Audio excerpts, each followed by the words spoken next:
Bonjour à toutes et à tous, j'espère que vous allez bien. Aujourd'hui, on se retrouve pour une nouvelle vidéo et dans cette vidéo, j'avais encore une fois envie de parler de netlinking et parler de mon outil SEO préféré, SEO Ranking. Et donc, j'ai envie de vous montrer comment est-ce qu'on peut éviter de se faire avoir en matière de netlinking grâce à SEO Ranking et ses nombreuses fonctionnalités. Donc, si vous êtes prêts, on démarre tout de suite. Ok, alors on va déjà commencer par le commencement. On va déjà voir comment est-ce qu'on peut faire une analyse globale du netlinking d'un domaine avec SEO Ranking. Donc SEO Ranking, si vous ne connaissez pas, c'est mon outil préféré SEO. C'est un outil tout en un qui vous permet de faire de la recherche de mots-clés, du tracking de position, de l'analyse de backlinks. Enfin, en fait, ça permet de tout faire globalement. Vous remplacez 10 outils par un seul pour un seul abonnement. C'est globalement similaire à des outils comme SEMrush ou Ahrefs, mais en beaucoup moins cher. Et c'est pour ça qu'il commence à vraiment performer en France. Et c'est pour ça que moi, je l'aime beaucoup. En plus, c'est un très bon support. Il y a des évolutions tout le temps. Donc, vraiment, c'est top. Donc, comme tous ces outils que vous connaissez, peut-être, vous pouvez faire déjà une analyse globale d'un nom de domaine avec SEO Ranking. Il faut aller dans l'onglet recherche concurrentielle qui, pour le coup, alors je m'en fous un peu du wording français, mais est pas si clair que ça, parce que recherche concurrentielle, on a un peu l'impression qu'on va faire une étude concurrentielle, mais effectivement, si vous mettez un nom de domaine, vous allez pouvoir voir toutes les données du domaine et du coup aussi le comparer évidemment à ses concurrents. Donc, on va faire le test avec mon propre site, c'est pour ça que je l'avais affiché. Je sais pas pour vous montrer mon site, mais voilà, c'est pour analyser mon site. Et donc ici, voilà, on rentre le domaine, on va faire une analyse spécifique de ce nom de domaine-là. Et du coup, vous pouvez effectivement voir sur la droite que vous avez un rapport. Donc, on voit déjà le nombre de domaines référents et le nombre de backlinks au total du domaine. Donc après, vous pouvez générer ce qu'on appelle un rapport qui peut être mis à jour.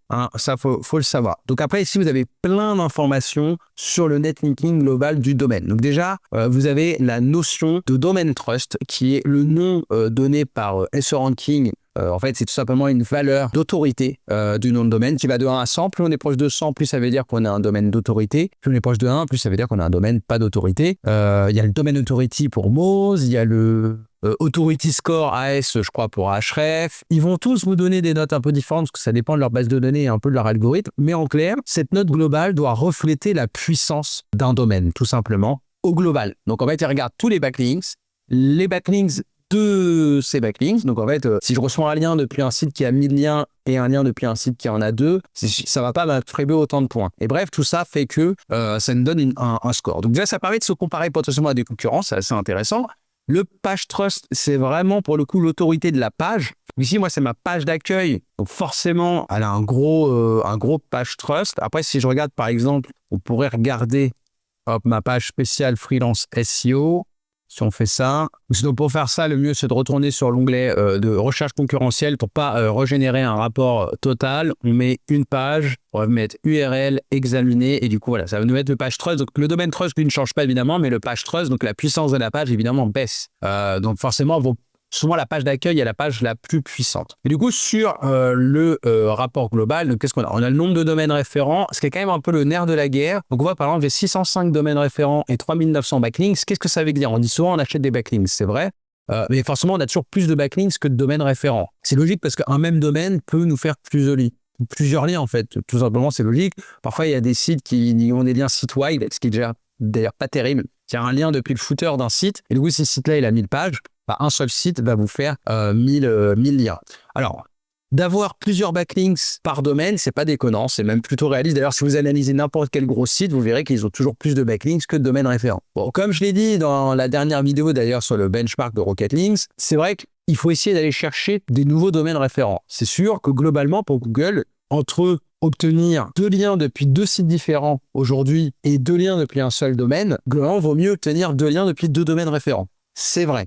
Bon, maintenant, il ne faut pas forcément systématiquement toujours aller rechercher des nouveaux domaines référents. Il ne faut pas hésiter parfois, si vous avez acheté des bons backlinks de qualité il y a 2-3 ans, d'aller racheter un nouveau backlink sur ce domaine-là. Évidemment, on ne va pas le faire toutes les semaines, ça n'a pas d'intérêt. Et si vous avez acheté un lien média il y a 1 an, pourquoi pas cette année vous prévoir d'en racheter un nouveau parce que c'est plutôt quelque chose de naturel. Et en fait, forcément, un lien que vous avez acheté il y a 3 ans, petit à petit, vu qu'il baisse un peu dans la profondeur du site, c'est-à-dire que lui-même, au début, si on achète un lien depuis un site média, l'article est très bien maillé, parce qu'il est en homepage, au début de la page catégorie, etc. Donc, il reçoit beaucoup de jus, donc votre lien aussi en envoie beaucoup. Et petit à petit, au bout d'1 an, 2 ans, vous êtes complètement paumé, il n'y a quasiment plus de jus. Donc là, ça peut être bien de racheter effectivement un domaine. Donc, Voilà, c'est quand même assez intéressant. Après, on voit que je pense qu'il y a beaucoup de spam en fait là-dedans, de spam automatique. C'est pas moi qui l'ai fait, hein, pour qu'il y ait 3900 backlinks au total. Alors, il peut nous donner un score de toxicité. Alors ça, vraiment, moi, j'aime pas trop. SEMrush le fait aussi. SERanking a décidé de le faire. Moi, je déteste ces trucs-là parce que la toxicité estimée par les outils, c'est vraiment n'importe quoi. Mais en même temps, ils ont raison parce que commercialement parlant, moi, qu'est-ce que je vois de clients qui adorent ça, suivre la toxicité, machin. C'est à la limite pour leur santé, ils ont une prise de sang, ils ont du cholestérol, ils fument et tout, ils s'en fichent. Par contre, la toxicité de leur backlink, c'est vraiment leur priorité quotidienne. Moi, ça me saoule un peu, mais par contre, c'est vrai que commercialement parlant, bah, clairement, ils ont raison. Je pense qu'en même temps, c'est un truc un peu marketing. Vous achetez des backlinks, savoir s'ils sont utiles ou pas, c'est compliqué, ça vous saoule. Par contre, parler de toxicité, tout le monde comprend et du coup, vous dites, ah, faut pas que ce soit des liens toxiques. Donc, moi, je regarde pas, on peut demander un rapport, mais moi, ça, je regarde pas trop. Ensuite, on peut voir l'évolution du nombre de backlinks et du nombre de domaines référents. Voilà, avec une tranche de date, donc ce qui est quand même plutôt pas mal. Ici, on peut voir que le nombre de backlinks baisse, ce qui est plutôt une bonne chose, parce que je pense que c'était beaucoup du spam. Donc en fait, je pense que c'est des sites qui ont été montés et qui finalement, au bout d'un moment, sont supprimés. Après, ce qu'on peut voir, c'est au niveau des domaines référents, j'étais à 693 en juillet 2024, et là, je suis à 605. Voilà, j'en ai perdu quelques-uns, ce qui est un peu normal dans la vie du web. Alors déjà, il y a peut-être des domaines référents, des backlinks que moi, j'ai pas acheté, mais voilà. Alors après, on peut aussi afficher une évolution de mon autorité. Et comme on peut voir, je baisse un peu petit à petit. Alors attention, il y a plusieurs choses qui peuvent vous faire baisser en matière d'autorité. C'est que déjà, bon, vous pouvez perdre des liens, c'est évident, mais en même temps, c'est aussi une question de rapport, en fait, l'autorité d'un domaine. Le 30, il est jamais acquis. Si, par exemple, pour avoir un domaine authority de 30, il fallait 10 000 domaines référents, allez, admettons, ils soient tous de la même puissance, aujourd'hui, ça ne serait pas acquis à vie. C'est-à-dire que si demain, tous vos concurrents, ils doublent leur nombre de backlinks, mais que vous vous arrêtez, bah forcément, votre autorité par rapport à eux va baisser. C'est ça aussi qui peut expliquer que ça baisse un peu. En vrai, ça peut être aussi des changements algorithmiques. Bon, il n'y a pas trop déconnant. Enfin, c'est pas trop déconnant. Après, c'est vrai que moi-même, j'avoue que je travaille peu mes backlinks. Voilà, j'essaye d'obtenir des backlinks naturels. J'essaye aussi d'en acheter de temps en temps, de faire des petits échanges. Mais c'est vrai que je devrais investir un peu plus. Bon, après, mon site me génère beaucoup de leads. Je fais beaucoup de choses, etc. Donc, voilà, j'obtiens quand même de temps en temps des backlinks. C'est vrai que j'investis pas beaucoup. Et je pense que c'est parce que je suis très radin. Et je suis indépendant, je suis tout seul. De toute façon, d'avoir trop de prospects, ça me sert à rien. Donc à un moment donné, voilà. Mais je sais que peut-être un jour je vais le regretter, donc je pense que je vais me remettre dans l'achat un peu de backlinks. Ici, il y a une évolution semaine par semaine du nombre de domaines référents gagnés et perdus. Je crois que j'ai beaucoup gagné de domaines référents là, ces derniers mois, mais voilà, j'étais plutôt en déficit, on va dire. Pareil pour le nombre de backlinks. Donc, ce qu'on peut voir très intéressant, donc hop, je vais passer ma caméra là, c'est les principaux textes d'ancrage. Donc, voilà, garcinguillaume.com, 2135 backlinks. Donc, en fait, qu'est-ce que ça veut dire? C'est qu'évidemment, ça devait être du spam, un annuaire, machin, qui fait un lien vers garcinguillaume.com. Ou alors, ça pouvait aussi être, on va aller voir un peu plus loin d'ailleurs. Non, vous voyez, c'est des trucs comme ça, vous voyez, les trucs de Bing, là, c'est pas moi qui ai créé ça, hein, honnêtement, mais bon, écoutez, c'est comme ça, c'est des liens texte. Donc voilà. Et après, on peut voir aussi la répartition des domaines trust. C'est quand même intéressant. Donc, évidemment, on a toujours plus de liens. Ça fait toujours un peu quelque chose de pyramidal au niveau de l'autorité. Et on peut voir les pays aussi. Donc, on voit que j'ai 232 domaines référents depuis des IP françaises et quand même 198 depuis des IP américaines, 24 depuis des IP allemandes. Bon, ça, honnêtement, personnellement, je m'en fous. Alors après, c'est normal quand même d'avoir beaucoup de domaines référents depuis des IP françaises. Honnêtement, si vous en avez zéro, alors votre site, il est en France, c'est vrai que c'est un peu bizarre. Mais bon, maintenant, c'est pas déconnant avec le spam et tout qu'il y a d'avoir des liens depuis des IP différentes. Et puis, attention, le web est international. Et un site, il peut très bien être en français et hébergé aux États-Unis. Moi, je pense que Google se fiche un peu globalement. Alors, il peut y avoir une analyse globale, hein, se dire, bah attends, ce site-là, il a que des liens depuis des IP chinoises alors qu'il est français. Effectivement, ça peut être bizarre, mais après, qu'il y ait des liens depuis les USA, je pense pas que ce soit un critère. Bon, au niveau des encres, on peut voir que globalement, quand même, pour revenir là-dessus, il n'y a pas de gros problèmes. C'est plutôt des encres non optimisées, à part, effectivement, il y a Consultant SEO aussi où j'ai que 54 backlinks. En fait, c'était, je pense, une tentative. J'avais vu ça. J'avais acheté quelques liens, évidemment, sur ce mot-clé. Hein, ça paraît logique. Mais vous voyez, il y avait eu des trucs un peu de spam comme ça. Bon, là, maintenant, il n'existe même plus. Il est en 404. Heureusement, on est bien content. Et beaucoup de trucs comme ça pourris. Voilà, il y avait ça. Et vous voyez, j'étais pas le seul parce que où est-ce qu'il est le lien? Bah, je crois qu'il n'y a même plus le lien vers moi en fait. Donc, ah si, ouais, dans les commentaires, voilà, ouais, ça doit être ça. D'avoir un truc. Mais c'est même pas vrai, c'est 2016. Ou alors c'était 2016, peut-être j'avais testé un truc. Je sais pas. Mais en tout cas, ça c'est moche, c'est pourri. Bon, honnêtement, ce type de lien pourri, vous pouvez vous fatiguer tous les jours à aller regarder, machin, bidule. Normalement, un lien qui ne plaît pas à Google, c'est un lien qui sera ignoré. Donc moi, personnellement, je me fatigue pas avec ça. Donc effectivement, après, on peut aller voir un peu les backlinks en détail. On peut voir, vu pour la première fois, vu pour la dernière fois, le texte d'ancrage, les domain authority. On peut faire du filtrage. On peut voir ceux qui sont perdus. Ça peut permettre de voir. Donc vous voyez, je peux regarder quand même ceux qui sont perdus. Est-ce que c'est effectivement des liens qui sont intéressants à aller récupérer ou est-ce que c'était effectivement du spam? Si c'est du spam, on s'en fout, quoi. Voilà, donc on peut voir aussi le détail des domaines référents, donc ça c'est toujours intéressant, donc on voit que j'ai quand même des gros sites qui me font des liens. Bon, ça je pense que c'était du spam là, acam.bing.com, about.me, community.hubspot, donc ça c'est assez intéressant, tiens, un backlink depuis community, donc ça qu'est-ce que c'est? J'aurais pu penser que c'était un lien depuis le forum HubSpot naturel.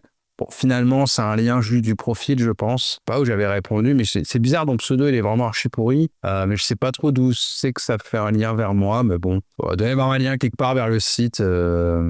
C'est pas trop, hein, finalement. Il doit y avoir un lien. Ah oui, si, ici. Ok, ici, il y a un lien. Donc voilà, bon, ça fait un petit lien depuis HubSpot. Ça fait toujours plaisir. On a quoi d'autre? Lien depuis Canva. Normalement, c'était des articles, ça, c'était des échanges de liens. On a du lien. Alors, Scoopit, c'était un truc qui se faisait un peu, c'était à la mode à l'époque. J'ai un lien depuis mon profil Udemy, évidemment. J'ai des liens depuis Vice, Costinger. Costinger, c'est quoi? 38 blogs d'entrepreneurs, donc ça, c'est sympa, ça peut venir vers moi. System.io, vous voyez, tout ça, en fait, on voit mes principaux liens. Donc ça, c'est assez intéressant parce que finalement, ça me permet de voir tous mes domaines référents. Mais ce qui est très intéressant, c'est de faire ça aussi avec un concurrent, pour justement voir. Et c'est là que vous allez découvrir en fait des opportunités de backlinks. Hein. Donc après, évidemment, il faut fouiller, il faut voir qu'est-ce que vous avez, qu'est-ce que vous n'avez pas. Donc après, les principaux textes d'ancrage. Donc moi, je fais beaucoup de liens désoptimisés. Avec Guillaume Garçon, notamment, j'essaie de faire un maximum de mentions de marque et d'essayer d'avoir en fait des liens de marque en fait vers ma home. Donc voilà. Après, on voit que ouais, il y a quelques encres optimisées, mais qui sont pas très très répétées. Donc franchement, ça va. Ensuite, on peut voir les pages aussi qui reçoivent le plus de liens. Donc ça, c'est toujours intéressant. Donc on voit que j'ai 409 liens vers... Donc ça, c'était du spam. Je me rappelle, j'avais reçu du spam. C'était des images qui étaient agrégées sur des espèces de trucs là qui servaient à rien. Mais voilà. Donc assez intéressant. Et on peut voir aussi les IP tout simplement qui font d'ailleurs. Bon là, honnêtement, on part sur des trucs vraiment vénères. Mais en tout cas, voilà, ça vous permet d'avoir vraiment une vision globale, vous, de votre netlinking. Vous pouvez évidemment nous surveiller. Hein. Ça qui est très très intéressant. Et ça peut surtout permettre d'analyser les backlinks des concurrents. Et du coup, bah voilà, de voir un peu ce qui se passe. Alors, autre fonctionnalité hyper intéressante sur SEO Ranking pour le netlinking, si vous allez dans Backlinks, vous pouvez faire un Backlink Gap Analyzer. Et donc là, ce qui est très intéressant, c'est que vous allez pouvoir comparer le netlinking de différents sites. Savoir en fait, tout simplement, vous pouvez mettre, par exemple, moi, je vais faire le test avec mon site à moi pour le comparer en fait à, bon, on n'est pas obligé de comparer à 10 milliards de sites, mais mes principaux concurrents et voir en fait quels sont les domaines référents, donc les backlinks en commun et quels sont les backlinks qui nous manquent. Donc ici, il suffit simplement de mettre tous les domaines qu'on veut. On peut mettre jusqu'à 5 sites et on peut lancer une analyse. Et du coup, après, voilà, ça vous fait un petit tableau comme ça. Et comme vous pouvez voir, du coup, ici, c'est les domaines référents. Donc moi, j'ai comparé du coup mon site au site de 3 autres freelance SEO, donc hugodomer.com, paulvenjon.fr, théophileordinas.fr. J'ai juste tapé freelance SEO sur Google et j'ai regardé ceux qui étaient bien positionnés. Et donc voilà, ici ce qu'on peut voir, alors ce qu'on va surtout voir notamment d'ailleurs, c'est que Paul Venjon est extrêmement fort. Et on peut voir notamment, en fait, c'est classé des domaines référents des plus puissants aux moins puissants. Alors, à mon avis, on va regarder, oui, parce que j'avais vu que Paul Venjon, alors, je sais plus, il avait énervé quelqu'un dans le SEO, je sais plus qui, et du coup, ce quelqu'un là s'était un peu vengé en lui créant beaucoup de liens spammy, notamment avec des textes d'ancrage vraiment, là vous les voyez écrits, c'est pas très très gentil. Ce qui fait que maintenant, quand on analyse son domaine à Paul, c'est un peu compliqué. Mais en fait, le site de Paul, en même temps, je trouve ça formidable parce que, alors, je pense que c'était pas voulu, mais ça prouve qu'en fait, c'est des liens vraiment pourris. Hein. Enfin, vous voyez, c'est vraiment des liens archi pourris. Je sais même pas si ça va s'ouvrir. Tiens, je sais pas si le site existe encore, mais j'en avais vu quelques-uns. Bon, ça bug. Bon, ça charge à peine les sites. Enfin, c'est vraiment des trucs archi pourris de spam, commentaires, tout ça. Juste pour faire un maximum d'encre et que justement, c'était fait pour que si Paul analyse son site sur des outils, en fait, les encres principales qui remontent, ce soient des insultes, quoi. Donc, bon, c'est bête comme truc, mais bon voilà, en tout cas ça a marché. Mais c'est la preuve en fait que même des liens pourris, le site de Paul en termes de performance SEO, il fait tellement du bon travail en contenu, etc., en fait, son site surperforme, alors qu'il a plein de liens pourris, quoi. Genre vraiment, en termes de négative SEO, on est sur une attaque massive. Bon, je pense qu'il y a pire encore. Le mec aurait pu y aller plus fort, mais clairement, c'est les encres, le plus de backlinks qu'il a, c'est vraiment des backlinks pourris. Donc, c'est la preuve qu'en fait, Google, il ignore les liens pourris. Et d'ailleurs, du coup, je pense que maintenant, la prochaine fois qu'un client, s'il y a des clients qui peuvent dire oui, ou si même vous demandez ouais, j'ai des liens pourris, est-ce que ça peut me pénaliser? Bah, regardez Paul Vengeon, son site surperforme et regardez les liens qu'il a, les encres qu'il a. Et alors, qu'est-ce qu'on en conclut? Donc voilà. Bon, après, ça permet quand même de voir du coup donc les sites. Donc je vois par exemple, en fait là, c'est que des domaines que moi je n'ai pas. Hein. Donc je vois que par exemple, ici Hugo Domer, tiens, il a 2 backlinks depuis. Hugo et Paul ont des liens depuis Consultant SEO, donc une page d'article de blog. Alors comment est-ce qu'ils ont fait? Est-ce que c'est un commentaire? C'est peut-être un commentaire, hein, effectivement. Non, il n'y a pas de commentaire. Donc c'est quoi l'encre? Voilà. C'est chiant. Alors, normalement, c'est quelque part. Ah non, l'ancrage, c'est blog. Ok, effectivement. Donc, je pense que c'est de l'échange de liens, tout simplement, qu'ils ont fait. Donc là, bon, les encres sont pas ouf, mais bon, par contre, c'est vrai que d'avoir un lien depuis une page qui rank sur Consultant SEO, c'est plutôt cool. Donc ça, voilà, ça peut être des idées pour moi, pourquoi pas contacter Nel Patel et lui dire, bah écoute, ça serait bien de me faire un lien. Donc effectivement, ouais, il y a 2 backlinks au total. Ici, pareil, ah oui, Stagic, c'est parce que la version de pré-production de Nel Patel était en ligne, donc ça, on s'en fout. WPFR, on voit qu'il y a 5 liens. On va enlever la canonical, donc on voit que ça fait un lien vers Hugo. Vous voyez, hyper intéressant ça. Hein. Abondance.com, il y a qui? C'est Hugo Domer encore. Donc vous voyez, Hugo Domer, il a des super liens, hein, franchement. S'il a un blog, bon ça je pense, ça c'est... Malheureusement, en fait, maintenant, on ne peut plus... Là, j'ai fait un test avec Paul, mais je pense qu'en fait, j'aurais pas dû parce que du coup, il a plein de domaines que lui-même n'avait pas voulu et qui sont un peu pourris. Malheureusement, voilà. Après, est-ce que je peux filtrer, montrer manque seulement? Non, je peux. Si j'avais pu filtrer via la puissance des domaines, j'aurais peut-être pu virer les petits domaines qui n'étaient pas très très puissants, mais bon, écoutez, c'est pas très grave. Bon, c'est quand même hyper intéressant de pouvoir voir tout ça et du coup de comparer justement les backlinks qui nous manquent et du coup de trouver des opportunités de manière très simple en quelques minutes.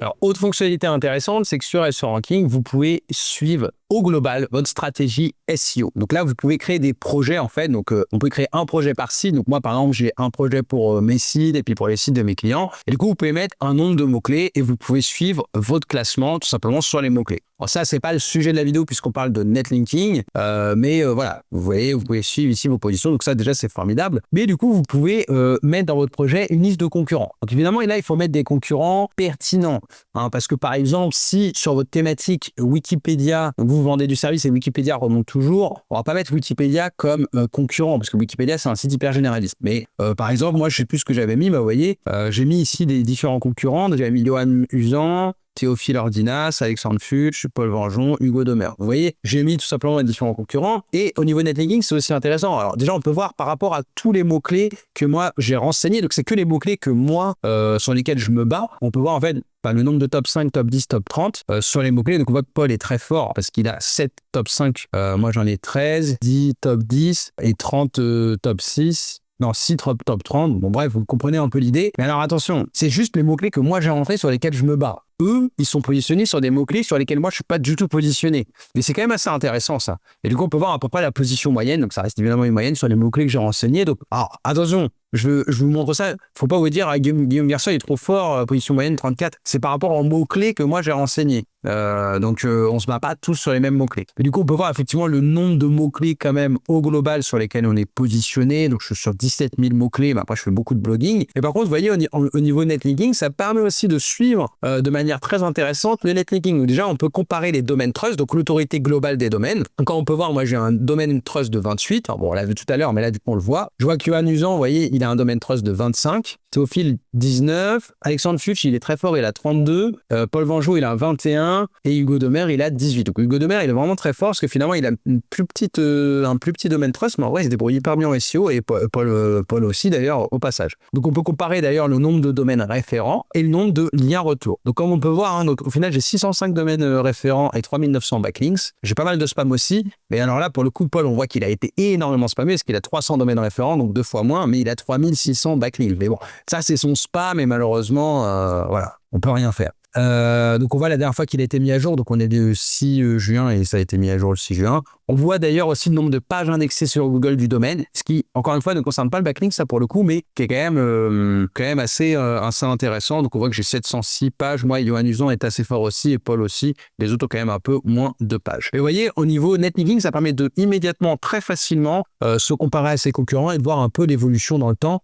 Et ça, c'est quand même vraiment intéressant. Il me reste une dernière fonctionnalité à vous montrer pour le netlinking que je trouve absolument capital pour moi. Il faut au moins un outil pour ça. C'est qu'en fait, alors là, on a fait des analyses au global de backlinks. Donc, évidemment que vous avez plein de backlinks qui arrivent spontanément, soit via du spam. Et ça, c'est pas forcément un concurrent. Honnêtement, il y a eu, chaque année, il y a des gens qui créent des sites comme ça, qui répertorient les images, qui créent des liens spam. Donc, c'est pour ça que c'est très dur, en fait, de suivre vraiment au global le netlinking d'un site. Enfin, sur les petits sites, sur les très gros sites qui investissent massivement des milliers d'euros en netlinking tous les mois, ça permet de voir justement quand même les backlinks qu'ils achètent. Mais c'est vrai que sur des plus petits sites comme le mien ou celui, de mes confrères freelance SEO, où finalement, on n'achète pas tant de liens que ça. D'ailleurs, ils ne remontent pas forcément trop sur les outils, ça faut le savoir. Quand vous achetez des liens sur des petites plateformes, etc., les liens ne remontent pas toujours sur les outils tiers. Après, ça dépend des outils. Chacun aura des données différentes. Le tout, c'est de comparer notre domaine à nos concurrents sur un seul et même outil, évidemment. Mais voilà, il y a beaucoup de spam. Après, on peut aussi obtenir des liens naturellement. Moi, vu que j'avais fait pas mal de tutos sur mon blog, j'avais eu des liens, j'en ai toujours d'ailleurs, depuis des forums OVH, etc., parce que j'avais parlé de trucs de bugs sur WordPress avec les mails et tout. Donc, vous allez obtenir des liens naturellement. Donc, pour tout ça, on laisse la vie. C'est la vie du web. C'est bien de les voir remonter, de voir par rapport aux concurrents ce qui se passe. Si on a un concurrent qui obtient beaucoup de liens naturels, à nous de faire l'effort de surveiller ça et d'acheter des liens. Mais en tout cas, si on achète des liens, c'est quand même hyper important de les suivre tout simplement. Parce qu'aujourd'hui, j'achète un lien, soit en direct avec l'éditeur, soit via une plateforme de netlinking. Ok, bon, si c'est un lien à 5 à 10 euros, je ne vais pas commencer à tous les matins de checker s'il est là. Mais il peut se passer plein de trucs. Il peut y avoir un bug. Véritablement, le site, il tombe. Si c'est un éditeur de site qui a 100 sites, mais qui est tout seul, un site peut tomber, il ne s'en rend pas compte. C'est même pas de sa faute. Mais ça, c'est plus rare. Mais ce qui peut arriver aussi, c'est le mec qui supprime le lien. S'il supprime le lien, hop, le lien disparaît. La page sur laquelle est hébergé le lien peut ne pas être indexée. Elle peut être en erreur 500. Elle peut passer, le lien, il peut passer en nofollow. Enfin voilà, vous voyez, il y a plein de choses qui peuvent arriver. Et justement, il y a une fonctionnalité sur Ranking qui permet de suivre justement votre achat de backlinks. Donc pour ça, il faut évidemment avoir une gestion de projet.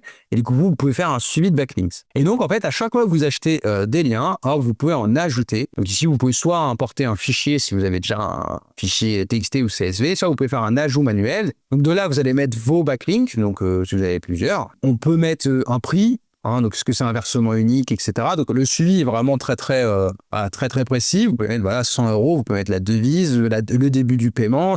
Parfois, c'est des locations.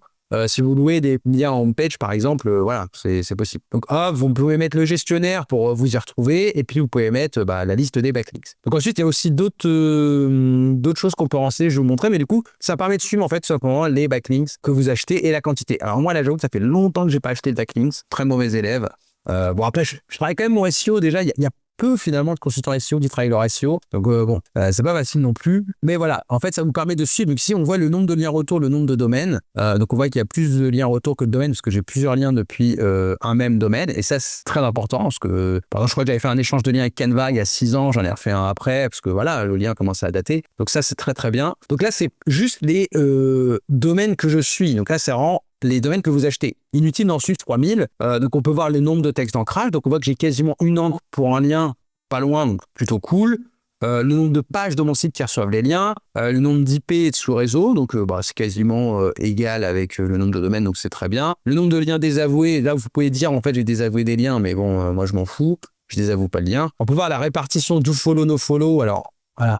Quelques liens no follow, notamment parce que c'était des échanges de liens, tout ça. Mais encore une fois, c'est pas représentatif de mon netlinking global. C'est que les liens que soit j'ai achetés, soit j'ai fait des échanges. Donc en fait, si j'ai fait un échange, moi, si le mec retire son lien, je veux le savoir pour moi-même retirer mon lien, parce qu'il faut pas non plus déconner. Qu'est-ce qu'on peut voir? Le nombre aussi, la répartition entre la page d'accueil et les pages profondes. Donc vous voyez, alors moi souvent je dis toujours qu'il faut des liens nofollow. Mais normalement les liens nofollow ça arrive naturellement, vous allez forcément en avoir. Après il n'y a pas de bon shit. Alors moi je vois des clients qui me disent j'ai des clients qui viennent me voir en me disant j'ai fait trop de dofollow, ça va pas et tout, je vais me faire pénaliser. Déjà on se repose, on se calme, on réfléchit. Si demain j'achète un nom de domaine à 0, et j'achète, je mets un gros budget, j'achète, même si je répartis dans le temps, j'achète 150 domaines référents, 150 backlinks. Effectivement, au bout d'un moment, si je suis un peu agressif et que j'ai 100% de do-follow, c'est pas très naturel. Donc oui, on va essayer d'obtenir des no-follow. Mais 99% du temps, les liens no-follow, ils arrivent tout seuls. Le site, il est inscrit sur des annuaires, sur des conneries comme ça, sur les réseaux sociaux, tout ça, il obtient de toute façon des liens no-follow. Donc on se calme un peu. Maintenant, c'est vrai que si je fais vraiment des campagnes agressives de netlinking avec un gros budget, je vais de moi-même, au même titre que si je vais faire des angles désoptimisés avec des angles de marque, des angles désoptimisés, cliquez ici, en savoir plus, tout ça. Je vais effectivement potentiellement faire quelques liens no-follow quand même pour essayer de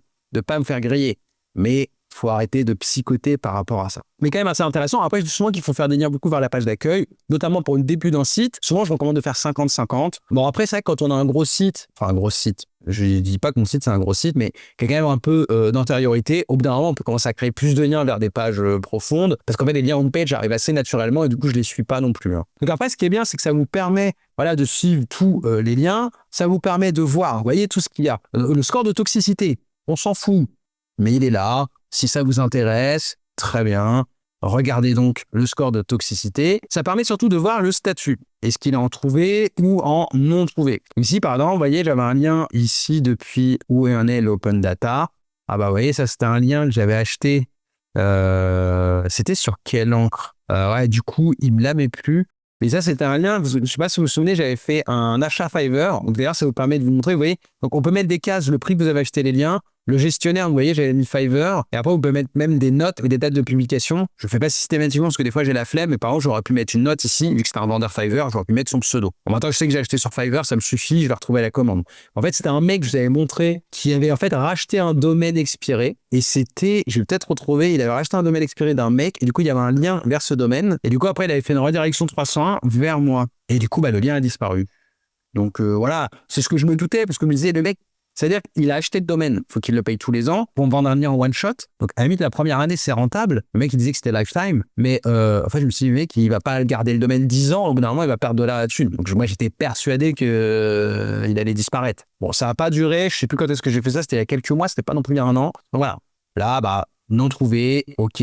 La page, par contre, est bien indexée, parce qu'en fait, l'article existe toujours. Donc en fait, c'est juste le lien qui est non trouvé. En fait, le lien a été supprimé. Et à partir de là, faut essayer de négocier ou d'essayer de se faire rembourser. Là, ce qui est bien avec Fiverr, c'est que du coup, je peux me faire rembourser. Donc sinon, vous voyez, on voit justement un lien, est-ce qu'il est indexé. Donc par exemple, ici, on voit que les 5 premiers liens, là, celui sont indexés sur Google, c'est super. Par contre, je vois que celui-ci ici n'est pas indexé. Donc effectivement, si on check ça, effectivement, il n'est pas indexé. Ce qui est un peu dommage. Alors attention, pour moi, un lien qui est non indexé, s'il a été crawlé par Google, il a quand même un intérêt. Après, évidemment qu'une page indexée, elle ne peut que être bénéfique. Donc à voir si on peut essayer de forcer l'indexation avec IndexMino, à voir si on peut contacter l'éditeur, etc. Donc après, on a l'ancrage du lien, on a l'URL cible, le domaine trust du domaine qui nous fait le lien. On peut voir aussi si le lien est do follow ou no follow. On peut voir aussi le type de lien. Vous voyez ici, par exemple, j'ai un lien image. Voilà. Et on peut voir aussi, très intéressant, les nombres de liens externes de nos liens. Donc, quand c'est des petits liens, par exemple, si je pense que j'avais fait un peu de dilution avec Linkuma à 10 €, et en fait, forcément, il n'y a qu'un seul lien externe. Mais déjà, c'est bien. Je suis assez content de dire qu'il y a un lien externe vers cet article. Je pense qu'il doit le faire systématiquement. On voit qu'ici, j'ai un article depuis Journal du CM. Il a 25 liens externes. Donc, ça, c'est cool. C'est-à-dire que c'est un lien assez puissant. Je pourrais faire du relinking. Alors ouais, sur les articles Linkuma à 10 €, je vais pas faire du relinking. Mais voilà, assez intéressant en tout cas quand même d'avoir tout ça et de suivre tout ça. Donc après, qu'est-ce qu'il peut y avoir? Ici, on voit, c'est la page qui a disparu. Donc, hop. Alors, elle avait disparu, mais elle a dû remonter. Donc on voit qu'elle était notée comme disparue. Et finalement, moi, quand j'y vais, là, je la vois. En sachant que c'est une erreur 404. Donc c'était vraiment considéré comme disparu. Donc ici, le lien, tac. Le lien est non trouvé, donc il a dû être supprimé directement. Mais moi, je le trouve bien. Donc, je pense qu'il a dû être non trouvé temporairement. Donc, après, des fois, ça faut le temps aussi que ça refresh de temps en temps. Ici, ok. Ce que j'aimerais bien vous montrer, c'est une faille du système, mais j'ai l'impression que ça a dû être corrigé. Alors, ici, on a une erreur 500. Voilà, ok, elle est en 404, créer un site. Dommage. Donc là, pareil, ça devait être un échange, je sais pas. Mais ici, vous voyez, Sortlist, il est noté comme non trouvé. En fait, l'article est bien là. Et en fait, vous voyez, c'est une erreur 403. Et 403, qu'est-ce que ça veut dire? Ça veut dire qu'en fait, c'est forbidden. Donc en fait, ça veut dire que c'est le robot, en fait, SL Ranking qui a été interdit. Donc là, c'est juste le site qui a interdit le robot. Donc c'est bien de le noter, ça vous permet de checker. Moi, ça me permet de checker quand même de temps en temps. Mais voilà, parfois, il y a tout simplement ces erreurs-là qui arrivent. Et donc, c'est juste en fait le robot d'SEO Ranking qu'en fait le lien est bien là. Donc ça, c'est pour moi quelque chose d'absolument indispensable de suivre le netlinking grâce à ça. On peut à chaque fois, voilà, de renseigner les liens retour. On peut faire aussi des dossiers et tout. Vous pouvez vous faire un dossier. C'est vrai que ça va pas mal. Là. Faire un dossier échange de liens, un dossier les liens achetés sur telle plateforme, un dossier. Et en fait, vous pouvez créer des groupes. Et c'est vrai que moi, je l'ai pas fait. Mais au final, c'est un peu plus le bordel. Si vous êtes un peu plus maniaque que moi, ça peut être intéressant. Comme ça vous permet de suivre vraiment les gros liens, acheter cher, échange, etc. Après, vous pouvez aussi connecter la Search Console et faire remonter les domaines référenciés de la Search Console. Ça, je ne conseille pas trop parce qu'en fait, ça en a importé plein qui sont pas très, très intéressants. Donc moi, personnellement, je trouve que c'est le bordel. Et ça, cette fonctionnalité-là, moi, j'aime SEO Ranking. Pas que pour ça, en réalité, énorme. Parce que je fais aussi mes recherches de mots-clés, mon tracking de mots-clés, de mes positions, tout ça aussi avec. Mais je trouve cette fonctionnalité-là. Alors, il y a des outils qui le font aussi, hein. Mais je trouve que SEO Ranking le fait très bien. C'est inclus dans tout le reste. Donc, vraiment, c'est formidable, quoi. Et bien voilà, les amis, on a fait le tour. Donc, j'espère que vous avez apprécié cette vidéo. On a à peu près tout vu. Donc là, clairement, aujourd'hui, le netlinking avec SEO Ranking, vous voyez bien que c'est très facile d'aller chercher les backlinks de vos concurrents, d'analyser vos backlinks, de suivre votre autorité et de suivre surtout vos backlinks pour pas vous faire avoir quand vous achetez des liens. Après, évidemment, il faut aller chercher les backlinks. Hein, c'est un travail de chaque instant. Moi, c'est une prestation que je propose pour des clients avec toute la stratégie aussi à mettre en place. Je ferai peut-être d'autres vidéos sur SEO Ranking ou sur les stratégies de netlinking. C'est évidemment un sujet qui me passionne. Si vous avez des questions sur SEO Ranking, n'hésitez pas à me les poser. Si vous avez des questions sur un sujet de la vidéo, sur le netlinking en général, bref, je réponds à tous les commentaires, même si j'en ai pas des masses sur la plupart de mes vidéos. Mais en tout cas, n'hésitez surtout pas. Et puis sinon, moi, je vous dis à très bientôt pour une prochaine vidéo.